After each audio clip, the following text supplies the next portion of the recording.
Está el diputado Heller en línea. ¿Qué tal, diputado Eduardo Serenellini? Buenas tardes.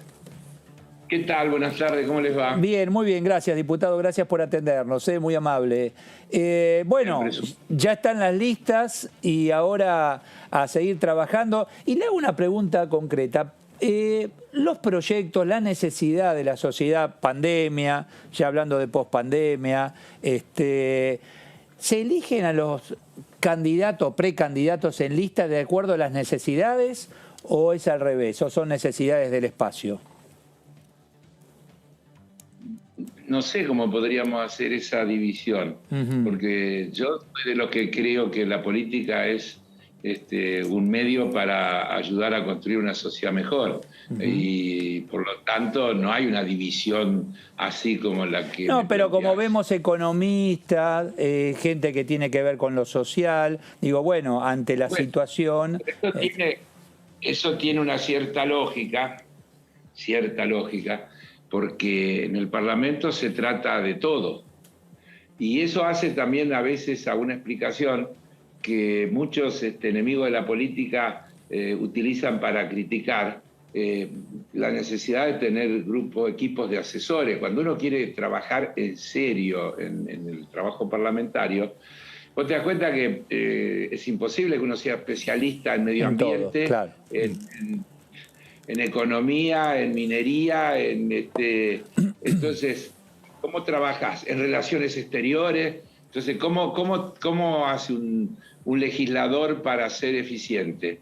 Arma equipos, tiene equipos de colaboradores que le ayudan, que estudian los temas, que los profundizan, y que le ayudan a uno a estar preparado cuando llega el momento del debate parlamentario para poder tener argumentos para participar con fundamento y agregando valor en las discusiones. Clarísimo. ¿Melissa? Diputado, ¿qué tal? ¿Cómo está? Melissa Jofre lo saluda. Muy bien.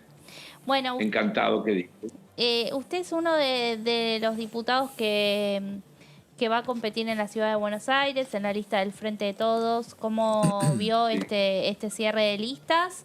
¿Y cómo ve las chances también del oficialismo en la ciudad que está, bueno, gobernada por la oposición?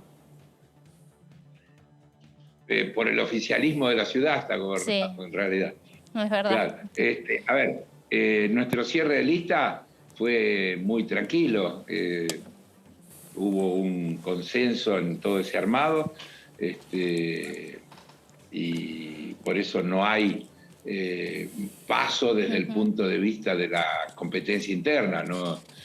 Hay una sola lista de candidatos y candidatas en la ciudad.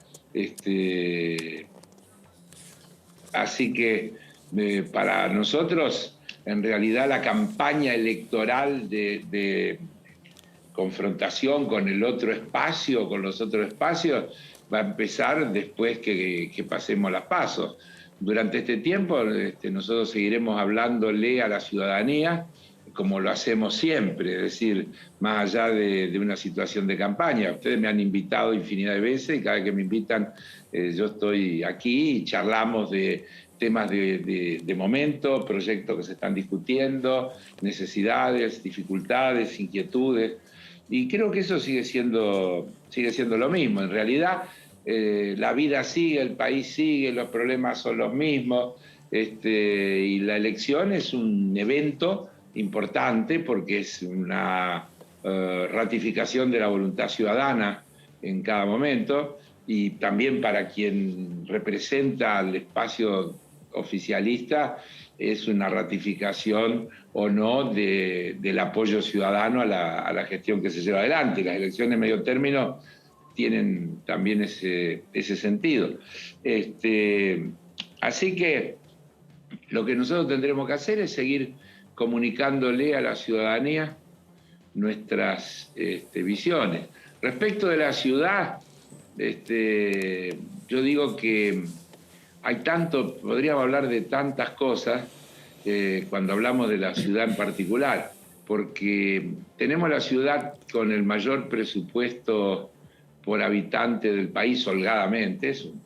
Digamos, si uno hiciera una comparativa, podríamos decir que este es un distrito rico desde el punto de vista de los recursos.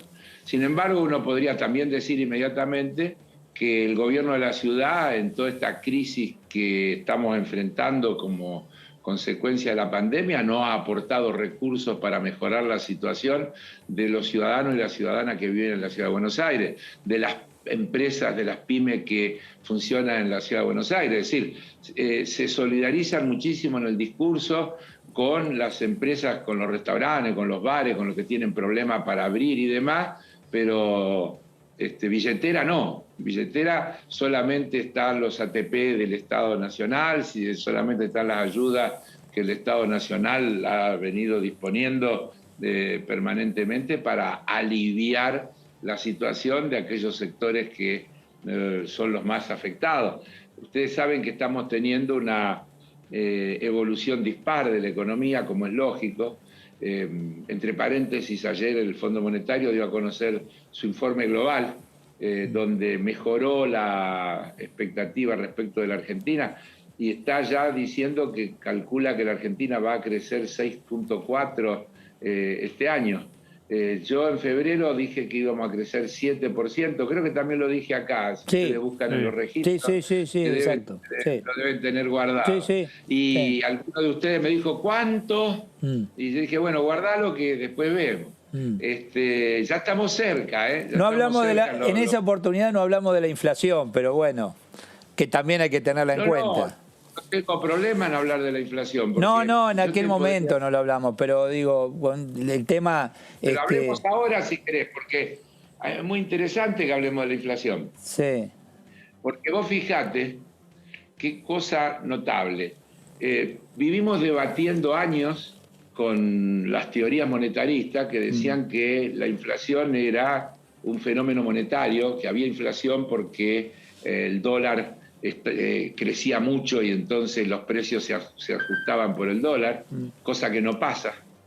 Que la inflación era producto de una emisión monetaria desbocada, cosa que no pasa. La emisión monetaria está dentro de lo que está planteado en el presupuesto nacional. Que la inflación era producto del déficit fiscal, cosa que no pasa. El déficit fiscal está por debajo, por ahora, incluso de lo que está pautado en el presupuesto, y supongamos que vamos a llegar a valores como están presupuestados. Que la inflación era producto de los salarios que se disparaban y que había que subir los precios. Los convenios se hicieron todos dentro de la expectativa presupuestaria y ahora se están revisando para que se cumpla el objetivo de que los salarios no pierdan frente a los precios. Que las tarifas de los servicios públicos aumentaban mucho y eso le subía los costos a la empresa y entonces tenía que ir a los precios. Que el costo financiero estaba disparado, ahora están pagando 30 puntos menos o más que lo que pagaban 2 años atrás. Por lo tanto, todos los parámetros que se utilizaron siempre para explicar por qué aumentaban las cosas, no están, pero las cosas siguen aumentando. Y entonces, ¿qué nos queda? Nos queda puja distributiva.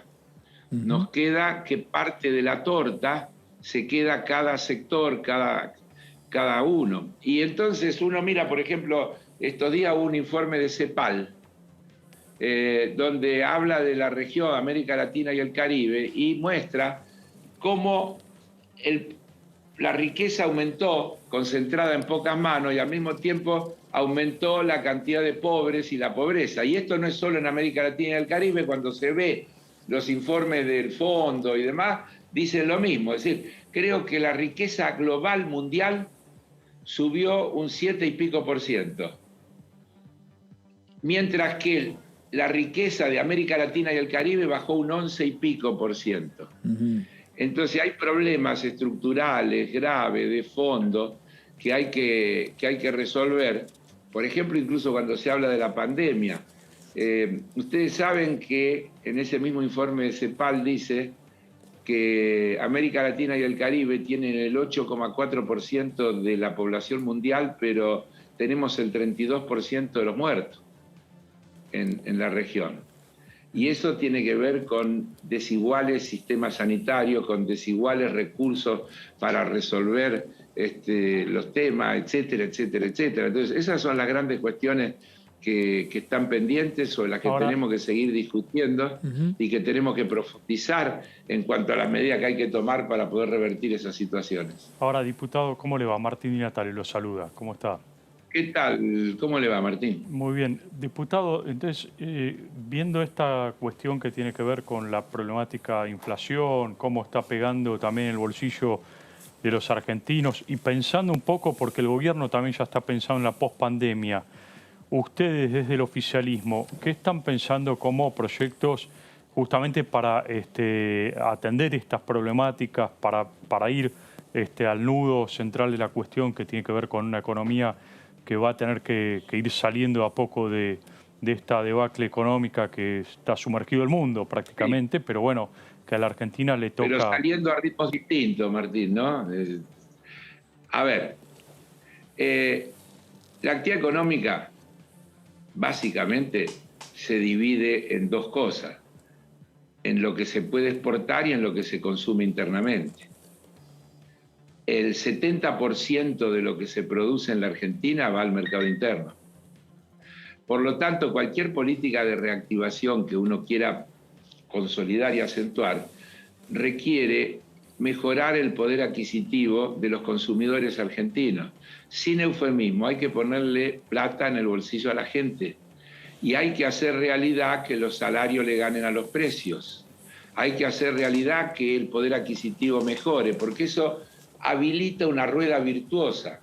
Argentina tiene capacidad instalada utilizada 60 y pico %.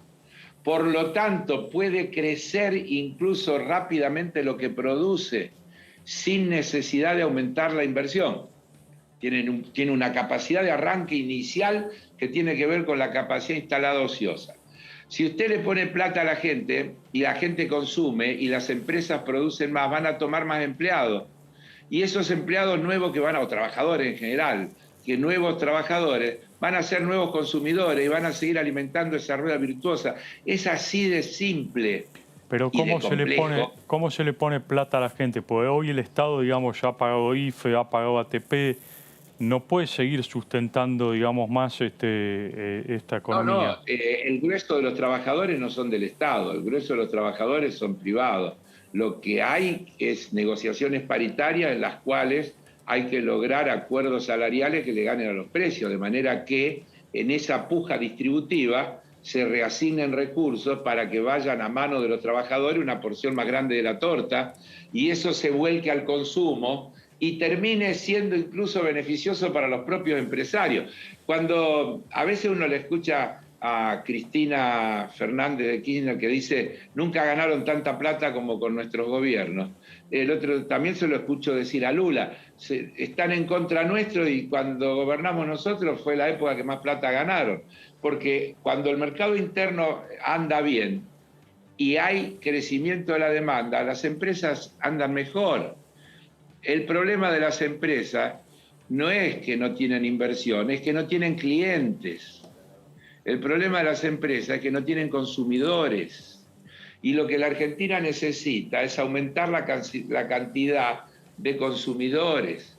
Entonces hay toda una cantidad de políticas, por un lado, que tienen que ver con políticas públicas para contener estos aumentos de precios que no tienen, a mi juicio, justificación en costos, sino en rentabilidades que se quieren incrementar. Y por el otro lado, las paritarias libres tienen que ir haciendo lo que están haciendo.